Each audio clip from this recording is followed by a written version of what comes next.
या हाय। आ, जी, last time हमने बात करी थी एंड ऑफ द डुअलिटी के बारे में कि भाई आपकी डुअलिटी जो है वो ख़त्म हो जाती है और फिर उससे क्या होता है और क्या चीज़ें हैं। तो उसके आगे बात करते हैं कि जब ये समझ में आ जाता है कि थिंकर ही थॉट है और डुअलिटी ख़त्म हो जाती है, तो फिर हम आगे अगर देखें, अगर आगे समझें या आगे हमें ये चीज़ अपने आप होती है वो चीज़, तो आपको समझ में आता है कि आप तो समझ गए ये बात, बट वो लोग जो नहीं समझे हैं, जो इग्नोरेंस में हैं, राइट है, जो इग्नोरेंस में जी रहे हैं, तो आपके अंदर उन सबके प्रति एक सौरव की भावना क्रिएट, मतलब आपको पता चलता है कि सौरव इन द सेंस कि उनको कितनी परेशानी हो रही होगी, राइट है। एक तो वो चीज़ है, और इस वजह से कितनी ज़्यादा दिक्कतें आ रही हैं, या कितनी परेशानी में लोग हैं, वो भी आपको समझ में आने लग जाता है। तो ओवरऑल आपको समझ में आता है कि जो दुख है वो गहराई के लेवल पे कितना होगा। तो इस दुख की वजह से ही हम कह सकते हैं कि हमें कंपैशन क्रिएट होता है, यानी हमें पैशन फॉर ऑल जो जिसे कहा है वो सबके प्रति आता है, क्योंकि हमें क्लियरिटी मिल गई है, ट्रूथ दिख गया है। और उसी दुख को समझने की वजह से कंपैशन क्रिएट होता है, और कंपैशन की वजह से ही प्यार क्रिएट होता है, आप इसे लव कह सकते हैं। और फिर वो इट्स फॉर ऑल होता है, मतलब अब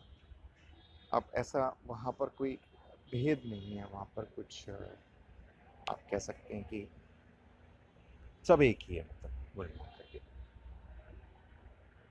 और जब ये होता है तो जाहिर सी बात है, आप अपने आप को बहुत ही हल्के हो जाते हैं आप, और फिर आप के अंदर अपने आप भी दूसरों के प्रति मदद कहें या मदद नहीं कहें, जो भी कहें, अब आप वही करेंगे, बचा ही नहीं कुछ। तो अब आप दूसरों के लिए नुकसान नहीं पहुंचा सकते, आप दूसरों को हेल्प करेंगे। और तो ठीक है, आपका जीवन मतलब अब जो ज़रूरी है वो करने में रहेगा, और जहाँ भी आपको लगता है कि आप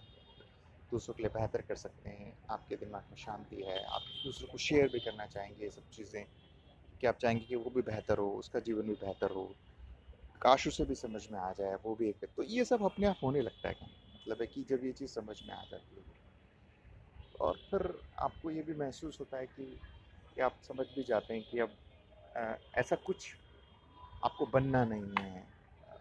या आपको कुछ पाना नहीं है, या कंपैरिजन ख़त्म हो गए हैं, या जो बोझ है इतना सालों का ट्रेडिशंस का, कल्चर का, कुछ बनने का, अलग अलग चीज़ें हैं, या आ, आ, आप पावर पाना चाहते थे, वो सब कुछ होता ही नहीं है, मतलब न फेम पावर, ये सब चीज़ें आपकी ख़त्म हो जाती हैं, क्योंकि आपको क्लियरिटी मिल जाती है। तो आप बहुत हल्का महसूस करते हैं आप, और आप चाहते हैं कि दूसरे भी ये बात समझ जाएं, तो शायद वो भी हल्के हो जाएंगे, क्योंकि वो आपको समझ में आता है कि जब ये चीज़ हटती है कितना अच्छा महसूस करता है इंसान, क्योंकि महसूस इन द सेंस जो ट्रू है, मतलब राइट है।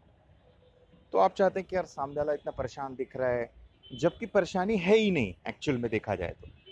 मतलब एक्चुअल में तो परेशानी है ही नहीं, बट वो अपने उस इस चीज़ से उसको पता नहीं है, दैट्स वाई वो परेशान है ना। तो आप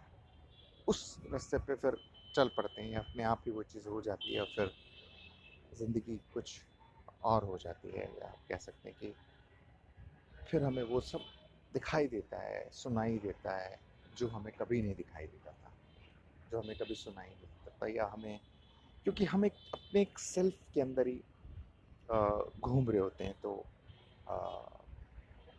अ, हो रहा था, आई थिंक मुझे भी ऐसा बात करते हुए महसूस हो रहा है कि मैं हम लोग अभी इसमें, तो मैंने ये बताया कि क्या इम्पैक्ट क्या होता है, एक्शन क्या आता है परसेप्शन से। नेक्स्ट मुझे लगता है कि शायद हम बात करेंगे डेथ के बारे में, क्योंकि वो एक सबसे इम्पॉर्टेंट पॉइंट है जिसके बारे में बात करना ज़रूरी है। तो आई थिंक नेक्स्ट में बात करना ठीक रहेगा कि आ, आ, ये सब चीज़ समझने आने के बाद हमें अपनी सच्चाई जो समझ में आती है वो क्या है, और उसमें डेथ का बहुत बड़ा रोल है, वो बारे में हम बात करेंगे। चलिए, थैंक यू वेरी मच।